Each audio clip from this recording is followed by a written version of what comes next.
कुंडलपुर में चल रहे कलशारोहण सहस्त्रकूट जिनबिंब वेदी प्रतिष्ठा महोत्सव के अंतर्गत 8 जून को भी भक्तों ने नवाचार्य श्री समय सागर जी महाराज सत्संग के सानिध्य में विभिन्न मांगलिक गतिविधियां संपन्न की। संत शिरोमणि आचार्य श्री विद्यासागर जी महाराज के आशीर्वाद से और नवाचार्य श्री समय सागर जी महाराज सत्संग के सानिध्य में बड़े बाबा की नगरी कुंडलपुर में शुरू हुई कलशारोहण सहस्त्रकूट जिनबिंब वेदी प्रतिष्ठा महोत्सव के अंतर्गत 8 जून की मांगलिक गतिविधियां प्रभु के अभिषेक के साथ शुरू हुई।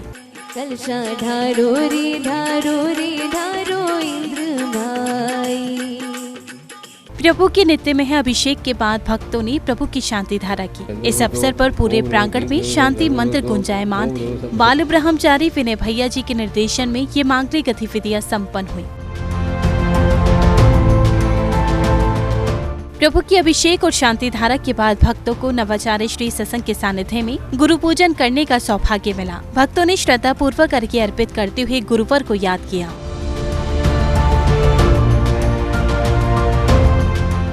गुरु पूजन के बाद आचार्य श्री ने भक्तों को आत्मा के स्वरूप से अवगत कराया। आत्मा का स्वरूप बहुत, उस आत्म स्वरूप के विषय में वर्णन करने के लिए गणधर परमेष्ठी भी अपने आप को अक्षम महसूस कर रहे हैं। इतना विराट तत्व है वो। आत्मा के पास अनंत गुण हैं और उन अनंत गुणों के भूत भावी पर्याय के अपेक्षा से अनंत पर्याय विद्यमान हैं। इसलिए ये सारा विषय गणधर परमेष्ठी ने के उनके लिए भी ये परोक्ष भूत है।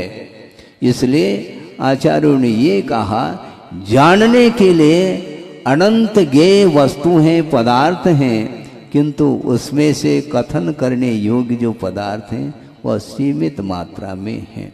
अनंत बहुभाग जो विषय है वह अकथ्य के कोटि में आता है, अर्थात उसका कथन नहीं किया जा सकता। और कथन करने योग्य जो वस्तु हैं वो अनंतवा भाग ही कथन करने में आ सकता है। गुरुवर के मंगल प्रवचन के बाद भक्तों ने याग मंडल विधान में सहभागिता करते हुए मांडला के समक्ष अर्घ्य आदि अर्पित किए। सभी भक्त इस मांगलिक विधान में प्रभु भक्ति का आनंद उठा रहे थे। जैन फोकस के लिए कुंडलपुर मध्य प्रदेश से ब्यूरो रिपोर्ट।